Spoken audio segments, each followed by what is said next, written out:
تم اس لیے یہ پسند کر رہے ہو کہ تمہاری نائلہ نے اسی رنگ کا سوٹ پہنا ہوا تھا، حالانکہ نائلہ تو اب ہماری کبھی بھی نہیں رہی، وہ تو کسی اور کی ہو چکی ہے۔ اسے شک تھا کہ ہم شادی سے پہلے اسے چاہتے تھے۔ بھابھی کا شک تو صحیح تھا، پورے شہر میں یہی مشہور ہے۔ ہم نے کہا یار چھوڑے نا، آپ بھی کمال کرتے ہیں، جو مل گیا ہے اسے یاد رکھ، جو نہیں ملا اسے بھول جا۔ تو پھر کیا ہوا؟ وہ کہنے لگا ہم نے یہ زرد رنگ والا ڈیزائن، ہم نے کہا یہ زرد رنگ والا ڈیزائن تم پہ سجے گا، تو کہنے لگی اسے پہن کے تو میں بیمار سی لگوں گی، جیسے خدا نخواستہ جھرکان ہوا ہے۔ میں نے سبز رنگ کے مکسچر کے ایک ڈیزائن پسند کیا، میں نے سبز رنگ کے مکسچر کا ایک ڈیزائن پسند کیا جو میرے خیال میں اس پہ جچے گا، تو بولی چھوڑو، میں نے کوئی یہ یوم پاکستان پہ پہننا ہے۔ مالٹے رنگ والے جوڑے کو یہ کہہ کر منع کر دیا کہ اس سے تو یوں لگے گا کہ میں مرنڈا یا فانٹا کے اشتہار میں کام کر رہی ہوں۔ میں نے کہا یہ تو اچھی بات ہے، تم ماڈل لگو گی۔ اس پر بھی وہ ناراض ہو کر کہنے لگی کہ مجھے پتہ ہے تم میرے ساتھ مذاق کر رہے ہو، میرا پیٹ ذرا سا کیا نکل آیا، تمہیں باتیں بنانی آ گئی ہیں، تم تو تانا زنی کا کوئی موقع جانے ہی نہیں دیتے، تم جو مرضی کر لو، بالآخر میں تمہاری ہی پسند کا سوٹ خریدوں گی۔ ہم نے کہا یہ شاکنگ پنک والا پہنو تو یقیناً کترینہ کیف لگو گی۔ اس پہ وہ شرمائی، لجائی، مسکرائی، لیکن پھر وہی بات کہنے لگی کہ اپنی عمر تو دیکھو، اس عمر میں بھی کترینہ کیف کے خواب دیکھتے ہو۔ ہر بار وہ یہی کہتی کہ میں تمہاری پسند کا سوٹ خریدوں گی، جب میں پسند کرتا تو پھر وہی کہتی یہ تو ٹھیک ہے، یہ تو ٹھیک نہیں ہے۔ بالآخر ہمیں لگا کہ اس کی نظر مونگیا رنگ کے ایک سوٹ پر ہے۔ اس نے سوٹ کو سینے سے لگا کر اپنی جوانی کے زمانے کی ادا دکھاتے ہوئے شرماتے ہوئے جب پوچھا کیا یہ تمہیں پسند نہیں ہے، تو مجھے لگا کہ قبولیت کا وقت آن پہنچا ہے۔ میں سمجھ گیا کہ اب ہاں کہہ دوں تو مزید خجل خواری سے جان چھوٹ جائے گی۔ بالآخر وہی ہوا جو ہمیشہ ہوتا آ رہا ہے، میں نے اس کی پسند کو اپنی پسند قرار دیتے ہوئے ہاں کہہ دی، اور یہ ہاں فوراً قبول ہو گئی۔ تب میں نے سوچا کہ جب اتنا عرصہ پہلے 3 دفعہ ہاں کہہ دی تھی اور اب تک ہاں کرتا آیا ہوں، تو مزید ایک ہاں کہنے سے کیا ہو جائے گا۔ سو ہاں کی اور جان کی امان پائی۔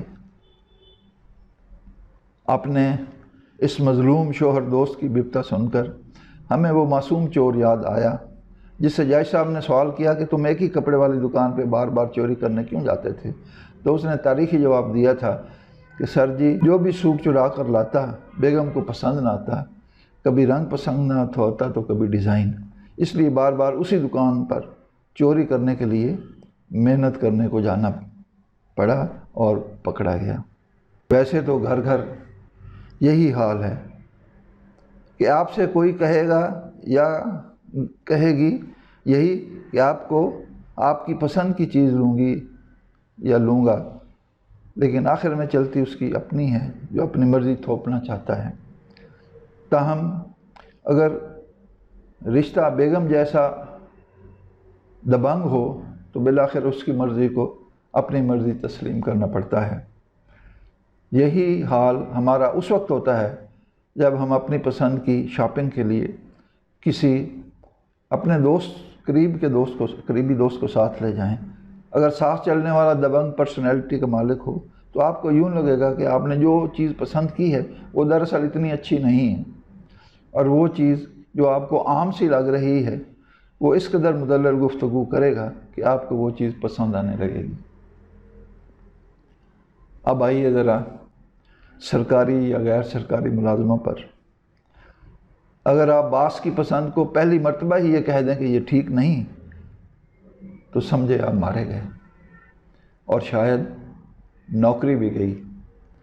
نوکری کے ابتدائی ایام میں ہم بھی اس بات پر ڈٹ جاتے تھے کہ اگر باس نے فضول سی چیز پسند کی ہے تو کہہ دیتے تھے یہ تو فضول ہے، مگر ہمارے دوست کیا کرتے، وہ کہتے کہ سر آپ کی پسند بھی زبردست ہے، مگر ہم آپ کو اس سے بھی بہتر چیز دکھا اور دلوا سکتے ہیں۔ یوں ہم سچ بول کر بھی رسوا ہوتے اور وہ چاپلوسی کر کے بھی سرخرو ہوتے۔ یہ تو آہستہ آہستہ تجربے سے پتہ چلتا ہے کہ بے شک سچ بولو، لیکن پہلے پوری طرح تولو، اس کو خوبصورت لفظوں میں لپیٹو، ذرا سی خوشبو چھڑکو اور پھر اپنے شیریں لبوں سے ادا کرو تو کڑواہٹ بھی مٹھاس لگے گی۔ دوبارہ پڑھتا ہوں کہ یہ تو آہستہ آہستہ تجربے سے پتہ چلتا ہے کہ بے شک سچ بولو، لیکن پہلے پوری طرح تولو، اس کو خوبصورت لفظوں میں لپیٹو، ذرا سی خوشبو چھڑکو، پھر اپنے شیریں لبوں سے ادا کرو تو کڑواہٹ بھی مٹھاس لگے گی، ورنہ لوگ آپ پہ اپنی پسند ٹھونستے رہیں گے اور آپ یوں ہی ہمیشہ منہ بسورے پھرتے رہیں گے۔ بہت شکریہ، امید ہے آپ کو یہ مضمون پسند آیا ہوگا۔